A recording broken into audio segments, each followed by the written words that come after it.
Hey hi hello friends, welcome back to my channel. ఈరోజు మనం ఏం ప్రిపేర్ చేయబోతున్నాం. దానికి ముందుగా వెళ్ళి మనం షాప్కి వెళ్ళి ఓరియో బిస్కెట్ తెచ్చుకున్నాం. అందులో బిస్కెట్ మిడిల్లో ఉండే క్రీమ్ వచ్చి సపరేట్గా తీసుకునేసి బిస్కెట్ వచ్చి మిక్సీ జార్లో వేసుకున్నాం ఫ్రెండ్స్. మిక్సీ జార్లో వేసుకునేసి బాగా మిక్సీ పట్టుకోవాలి ఫ్రెండ్స్. పౌడర్ లాగా రావాలా. పౌడర్ లాగా వచ్చేంత వరకు మిక్సీ పట్టుకుందాం. మనం మిక్సీ పట్టుకుని వచ్చి తనిగా ఒక బౌల్లో వేసుకుందాం ఫ్రెండ్స్. బౌల్లో వేసుకునేసి అందులో వచ్చి మిల్క్ అనా లేకపోతే నేను వచ్చి మిల్క్ మేడ్ యాడ్ చేసుకున్నాను. మిల్క్ మేడ్ యాడ్ చేసుకుని బాగా చపాతీకి కలుపుతాం కదా ఫ్రెండ్స్, అలాగా బాగా కలుపు సేమ్ చపాతీకి రుద్దుకున్నట్టు ఎత్తుకొని రుద్దుకుందాం. అది వచ్చి కొంచెం అతుక్కుంటుందని కవర్ వేసుకునేసి రుద్దుకుంటే కొంచెం సింపుల్ గా వచ్చేసింది.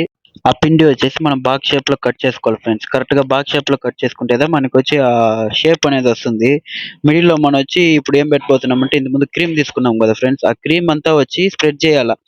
బాక్స్ ఫుల్ గా స్ప్రెడ్ చేసి దాన్ని వచ్చి చిన్నదిగా రోల్ చేసుకుందాం. రోల్ చేసుకునేసి సైడ్ లో కట్ చేసుకుందాం ఫ్రెండ్స్. ఒక 4 పీసెస్ వచ్చింది. మీకు ఎక్స్ట్రా కావాలంటే ఇంకా పిండి ఉంటే మీరు చేసుకోవచ్చు. ఇంట్లో మీకు ఎంత కావాలంటే అంత చేసుకోవచ్చు. నేను వచ్చి 4 పీసెస్ వరకు చేసుకున్నాను.